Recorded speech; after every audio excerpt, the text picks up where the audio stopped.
छात्रों, गीतांजलि परिवार में आप सभी का हार्दिक स्वागत करती हूँ। छात्रों, मेरा नाम है वाघेला पायल और आप सब कैसे हो? घर पर हो तो अच्छे ही होंगे। तो देखो छात्रों, आज हमारा जो टॉपिक है वह है कक्षा 8, जिसका विषय है हिंदी, जिसके एकम का नाम है हार की जीत, जिसके लेखक हैं सुदर्शन जी।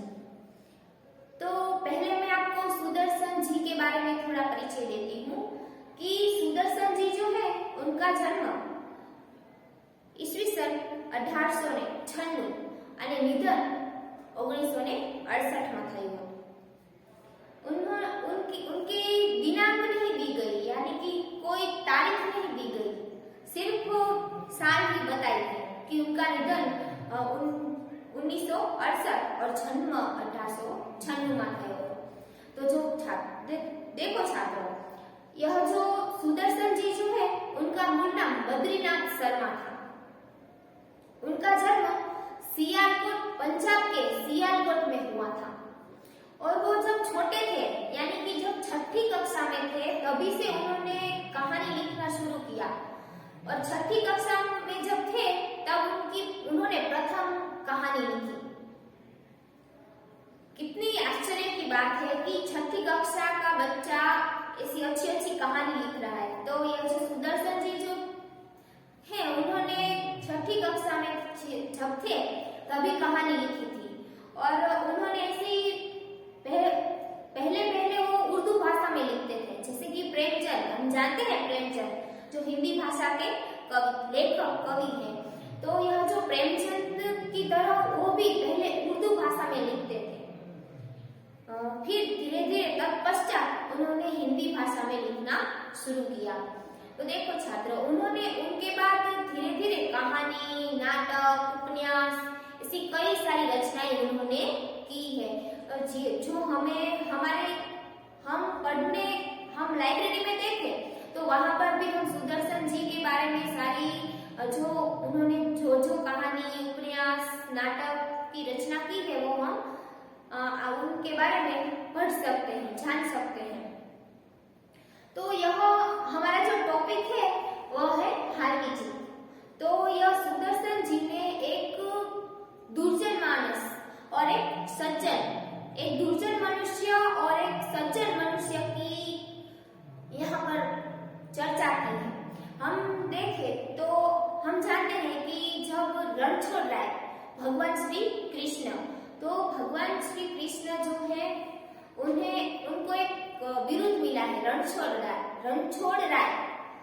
जब वह रण भागकर जाते हैं, लेकिन वह रण भागकर क्यों जाते हैं? क्योंकि वह अपनी प्रजा का हित चाहते हैं, इसके कारण वह रण छोड़कर जाते हैं और उनको यह बिरुद मिल जाता है कि रणछोड़राय।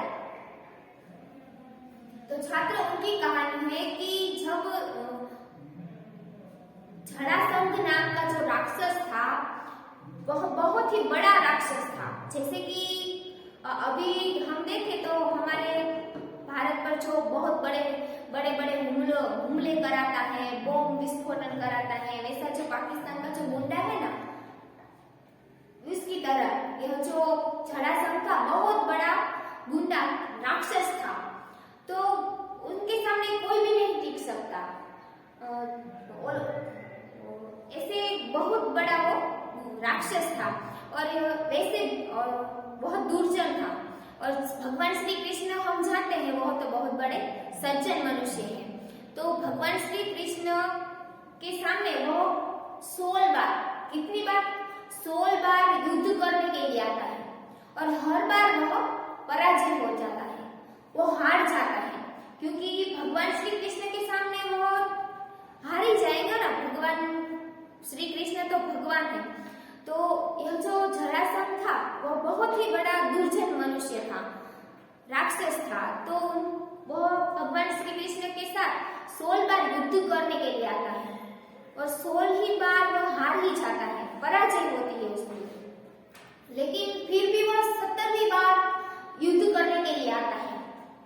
तब यह जो श्री कृष्ण जो है ना, उनको उनके गांव का एक सामान्य उनको कहता है कि आपकी वजह से युद्ध हो तो वहां उसमें उनके कारण कई सारे लोग तो घायल हो जाते हैं, मर जाते हैं। और वो तो राक्षस था, तो उनकी जो सेना थी वो भी राक्षस ही होंगे ना। तो यह जो श्री कृष्ण जो थे ना, उनको एक सामान्य मनुष्य कहता है कि आपकी वजह से यह जो जरासंध जो राक्षस है वो 70वीं बार युद्ध करने के लिए आ रहा है। तो आप ही ऐसा कीजिए कि आप ही यहाँ से चले जाइए। आपके कारण ही युद्ध हो रहा है, अगर आप ही नहीं होंगे तो युद्ध होगा ही नहीं। इसके कारण जो भगवान श्री कृष्ण है वो रण छोड़कर भाग जाते हैं और उनको यह विरुद्ध मिल जाता है कि रण छोड़ रहा है। वो जीत कर भी हार जाते हैं और जो यह जरासंध जो हार कर भी जीत जाता है। तो देखो छात्रों, यह जो हमारा जो हार की जीत जो एकम है उसमें भी ऐसी ही बात की है कि बाबा भारती नाम का एक सज्जन मनुष्य है और खड़ग सिंह नाम का एक दुर्जन मनुष्य है, जिनकी यहाँ पर चर्चा सुदर्शन जी ने की है। तो हम उनके बारे में थोड़ी चर्चा करते हैं कि यह जो बाबा भारती जो है ना, उनके पास एक सुल्तान नाम का बहुत ही सुंदर आकर्षक बलवान घोड़ा होता है, जिसका नाम उन्होंने सुल्तान रखा होता है। और बाबा भारती पहाड़ी पर रहते हैं, वो भजन कीर्तन करते हैं और गांव की सेवा, गांव के लोगों में उनको कोई रस नहीं था, सिर्फ उनको अपना सुल्तान ही बहुत प्यारा था। रात दिन जागकर वो सुल्तान की सेवा करते और वही रात भी जागकर वो घोड़े पर जो घोड़ा का जो घोड़ा जहाँ पर वो रखते थे वहां पर पहरा देकर रहते थे, क्योंकि अगर कोई चोर लुटेरे या डाकू आकर उस घोड़े को ले न जाए, इसके कारण वहां रात भर पहरा देते थे। वो उसकी चर्चा बहुत सारे गांव में और आड़ोसी पड़ोसी के गांव में यह जो सुल्तान था उसकी चर्चा होती कि कितना सुंदर आकर्षक और बलवान घोड़ा उनके पास है। यह सोचकर एक उसकी चर्चा बहुत होती है। तो यह जो खड़ग सिंह नाम का जो दुर्जन मनुष्य है, जो बहुत बड़ा गुंडा है, डाकू है, चोर लुटेरा है, तो वह जो खड़ग सिंह है एक दिन बाबा भारती के पास आता है। वो भी सुल्तान को देखने के लिए ही आता है, क्योंकि सुल्तान की बहुत चर्चा उसने सुनी थी कि सुल्तान बहुत ही सुंदर है, आकर्षित है। तो वह बाबा भारती के पास आता है उनकी कुटिया पर। तो बाबा भारती के पास आकर वो नमस्ते करता है। कोई सज्जन मनुष्य के पास हम जाए तो हम उसको नमस्कार करेंगे, हालचाल पूछेंगे। तो उस तरह ये जो खड़ग सिंह है उनका हालचाल पूछता है और नमस्ते कहता है और बाद में कहता है कि मैं यहाँ पर आपका जो घोड़ा है उसको देखने के लिए आया हूँ, क्योंकि मैंने उसकी बहुत चर्चा सुनी है, तारीफें सुनी है कि यह जो अनोखा, सबसे अनोखा घोड़ा है, जैसा कहीं पर भी घोड़ा न हो ऐसा घोड़ा आपके पास है, जिसका नाम था सुल्तान। वह उसे देखने के लिए मैं यहाँ पर आया हूँ। तो तब यह जो बाबा भारती है वो तो अपने घोड़े को, वो भी एक मनुष्य ही थे, भले ही संत थे, साधु थे, लेकिन फिर भी तो मनुष्य ही थे। उनको अपने घोड़े की, अपने सुल्तान की तारीफ सुनना बहुत अच्छा लगता है। इसके कारण वो खड़ग सिंह को लेकर घोड़े के पास ले जाते हैं, सुल्तान के पास ले जाते हैं और वहां जाकर खड़ग सिंह उस सुल्तान को देखकर बहुत आश्चर्यचकित हो जाता है कि इतना सुंदर घोड़ा मैंने आज तक नहीं देखा। और वो मोहित हो जाता है उस घोड़े पर, क्योंकि वो तो वैसे भी एक चोर था, लुटेरा था, डाकू था। तो अपने मन में ऐसी दुष्ट विचार करता है कि ऐसा घोड़ा बाबा भारती के पास होना ही नहीं चाहिए, ऐसा घोड़ा तो मेरे पास होना चाहिए। क्योंकि हम जानते हैं कि चोर लुटेरे या जो डाकू होते हैं वो कहीं पर भी चोरी करने जाते, लूटमार करने के लिए जाते तो घोड़े पर सवारी करके ही जाते। हम कहीं पर भी देखें तो ऐसा ही होता है। तो इसी तरह यह जो खड़ग सिंह है वो चर्चा करता है, अपने अंदर ऐसा विचार करता है कि ऐसा घोड़ा बाबा भारती के पास नहीं होना चाहिए, ऐसा घोड़ा तो मेरे पास होना चाहिए। बाबा भारती को वो कुछ नहीं बताता और वो वहां से निकल जाता है। और वो एक दिन ऐसा होता है, वो अपने मन में तो दुष्ट विचार करता ही है कि ऐसा घोड़ा मेरे पास होना चाहिए और वे कैसे भी करके यह इस घोड़े को मैं पाकर ही रहूंगा, ऐसा दुष्ट विचार कर वो वहां से चला जाता है। और एक दिन ऐसा होता है कि बाबा भारती अपने घोड़े को लेकर सवारी करने के लिए जाते हैं, चराने के लिए। तो बाबा भारती उसे लेकर जब जाते हैं तो रास्ते में यह खड़क सिंह अपना भेष बदलकर नीचे गिरा पड़ा हुआ है, जैसे कि कोई अपाहिज व्यक्ति को घाव लगा हो और गिर कर पड़ा हो, उसी तरह यह खड़क सिंह नीचे गिरा हुआ है। और जब बाबा भारती वहां से अपने घोड़े को लेकर निकलते हैं तो वह जो अपाहिज बनकर जो खड़क सिंह पड़ा था वह आवाज देता है कि मुझे वेद के पास जाना है, मुझे वेद के पास ले जाओ, अपने घोड़े पर मुझे बिठा दो। तो यह बाबा भारती तो हम जानते हैं कि बहुत ही सज्जन मनुष्य थे, अच्छे मनुष्य थे, तो वो सबकी सेवा करते थे।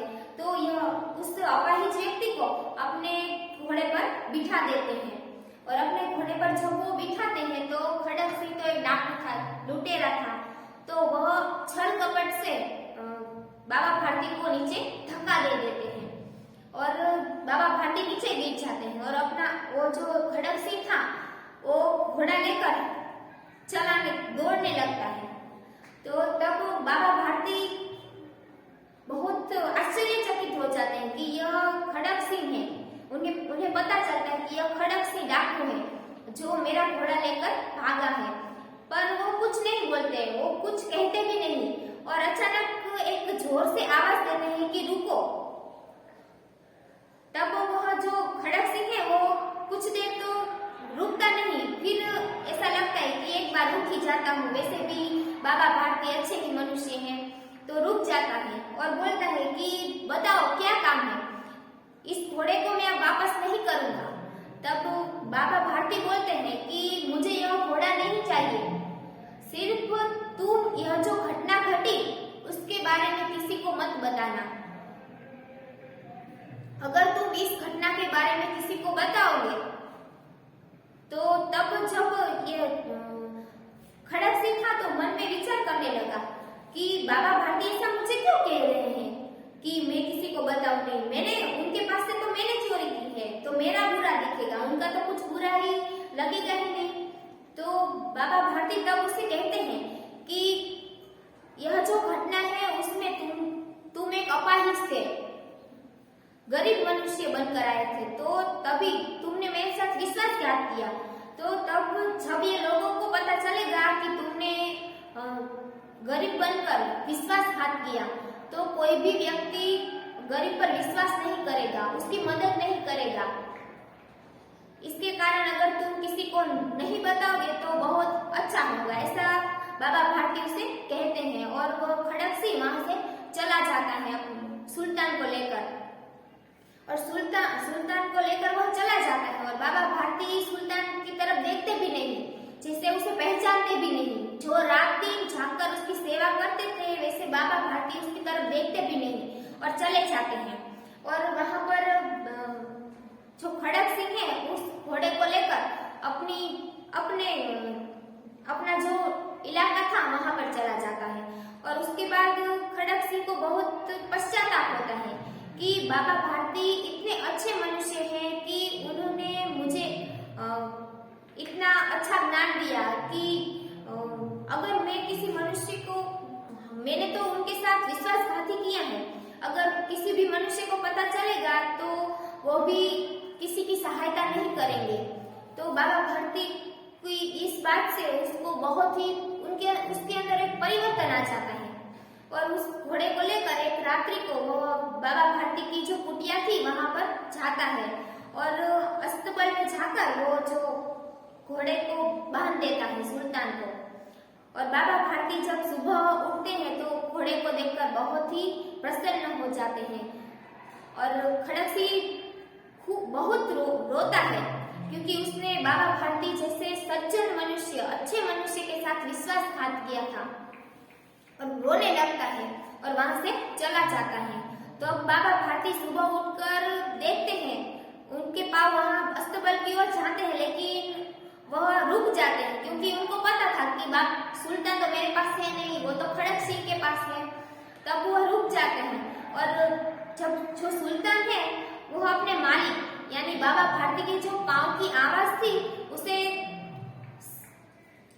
जो उनका मालिक था उसे समझ लेता है कि यह ही मेरा मालिक है। उसके अंदर ऐसी भावना थी, उसे देखकर उसके जो पाँव की आवाज सुनकर ही वह उसे पहचान लेता है और हिनहिनाने लगता है। तब बाबा भारती दौड़कर उसके गले लग जाते हैं। तो इस तरह जैसे कि कोई पिता अपने पुत्र से कई वर्षों के बाद मिल रहा हो, इसी तरह बाबा भारती अपने घोड़े से मिलते हैं और रोने लगते हैं। तो छात्रों, यह थी हार की जीत कहानी जो सुदर्शन जी ने उसकी चर्चा की है। अब हम जो हमारा जो टॉपिक है उसकी चर्चा करते हैं। माँ को अपने बेटे और किसान को अपने लहलहाते खेत देखकर जो आनंद आता है, वही आनंद बाबा भारती को अपना घोड़ा देखकर आता था। माँ अपने बेटे को देखे तो कैसे बहुत ही प्यार आता है उसको, उसी तरह यह जो बाबा भारती अपने सुल्तान को देखते तो उनको भी ऐसा बहुत प्यार आता। और जैसे किसान अपने लहलहाते खेत, किसान ने बहुत मेहनत करके पाक लगाया होता है, उस पाक को जब वो देखता है तो उसके मन में कितनी अच्छी भावना आती है कि मेरा खेत कितना सुंदर दिख रहा है। उसी तरह ये जो बाबा भारती थे वो भी अपने घोड़े को देखकर इसी तरह प्रसन्न हो जाते। भगवत भजन से जो समय बचता वह घोड़े को अर्पण हो जाता। बाबा भारती भगवत भजन करते, वो तो एक साधु संत मनुष्य थे। वो भगवत भजन करने के बाद जो भी समय मिलता वो अपने घोड़े को देते, यानी कि सुल्तान को देते। वह घोड़ा बहुत ही सुंदर और बलवान था। वह सुल्तान नाम का जो घोड़ा था बहुत ही सुंदर और बलवान था। इसके जोड़ का घोड़ा सारे इलाके में न था। यह जो सुल्तान था उसके जैसा घोड़ा कोई और नहीं था। बाबा भारती उसे सुल्तान कहकर पुकारते, अपने हाथ से खरहरा करते, खुद दाना खिलाते और देख देख कर प्रसन्न होते थे। उन्होंने रुपया, माल, असबाब, जमीन आदि अपना सब कुछ छोड़ दिया था। बाबा भारती जो थे उन्होंने अपनी जो सारी अपने पैसे, अपना घर, अपनी सारी जो पूंजी वह छोड़ दी और कुटिया पर रहते थे, वो भी अपने सुल्तान के साथ। उन्होंने वह जो घोड़ा था उसको वो प्यार से सुल्तान कहकर पुकारते थे। यहाँ तक कि उन्हें नगर के जीवन से भी घृणा थी। बाबा भारती को नगर का जो जीवन था उससे भी घृणा थी, नफरत थी। अब गांव के बाहर छोटे से मंदिर में वो रहते थे, भगवान का भजन करते थे। बाबा भारती जो है वह गांव के बाहर एक छोटे से मंदिर में रहते थे और वहां पर ही वह घोड़े सुल्तान के साथ वहां पर रहते थे और उसकी सेवा करते थे। मैं सुल्तान के बिना नहीं रह सकूंगा, उन्होंने ऐसा लगने लगा था। बाबा भारती जो थे उनको ऐसा लगने लगा था कि मैं अब सुल्तान के बिना नहीं रह सकूंगा, क्योंकि वो तो अकेले थे और उनके साथ सुल्तान रहता था। वे उसकी चाल पर लट्टू थे। देखो छात्रों, मुहावरा है कि लट्टू होना, जिसका अर्थ है मोहित होना। बाबा भारती जो है वह सुल्तान की जो चाल थी उस पर मोहित थे, लट्टू थे। कहते ऐसा चलता है जैसे मोटर घंटा को देखकर नाच रहा हो। बाबा भारती जो है वो कहते कि ऐसा लगता है जैसे कि मोर हो, वो घंटा को देखकर नाचने लगता हो। इसी तरह ये सुल्तान अपनी चाल चलता है। जब तक संध्या के समय सुल्तान पर चढ़कर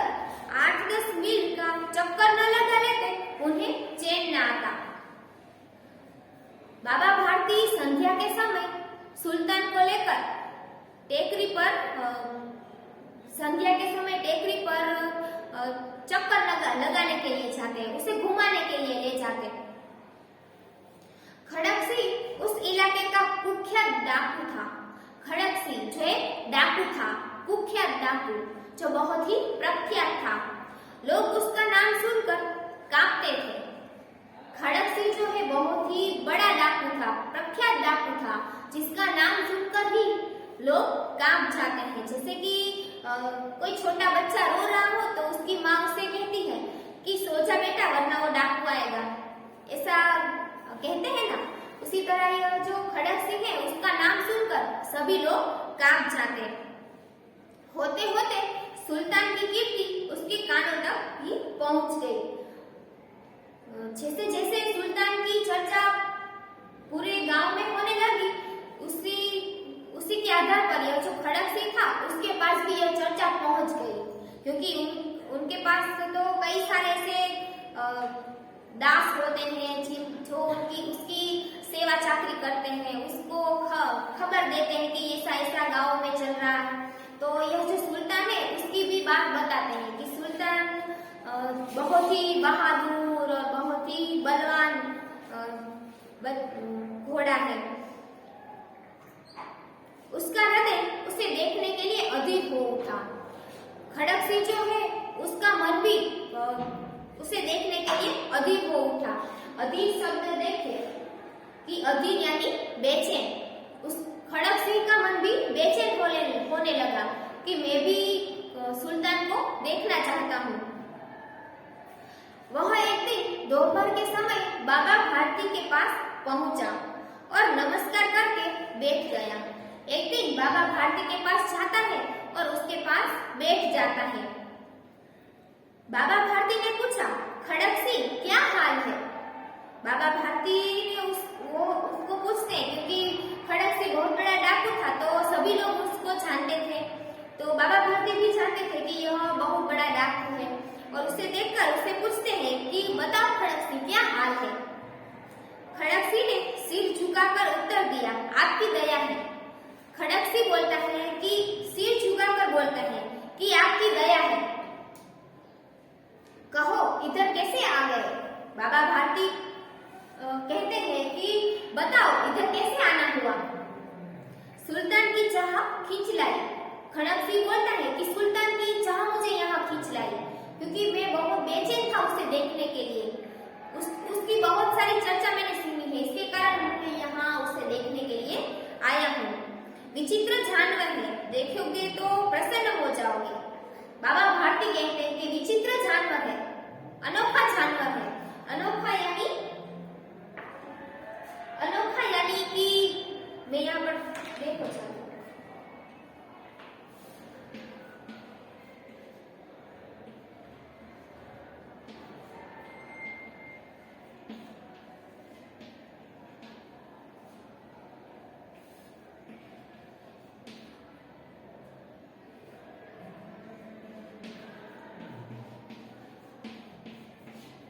अनोखा यानी विचित्र।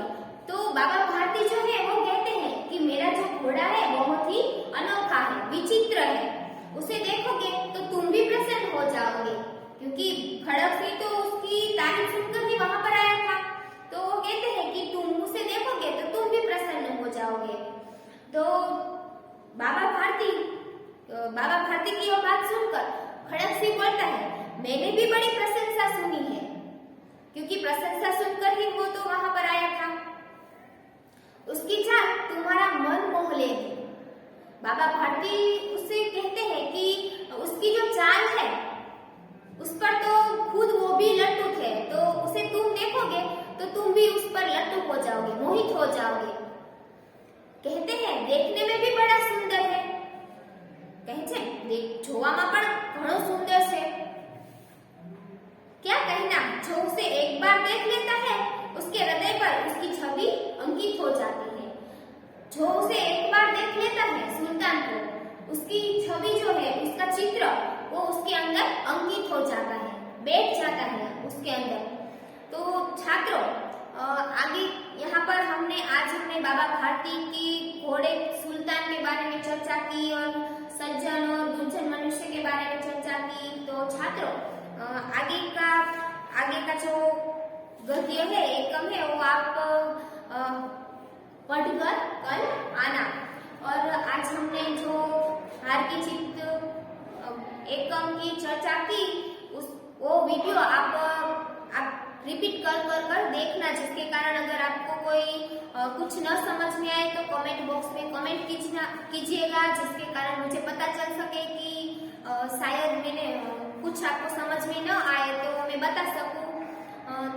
तो आपने मुझे सुना, इसके कारण आभार।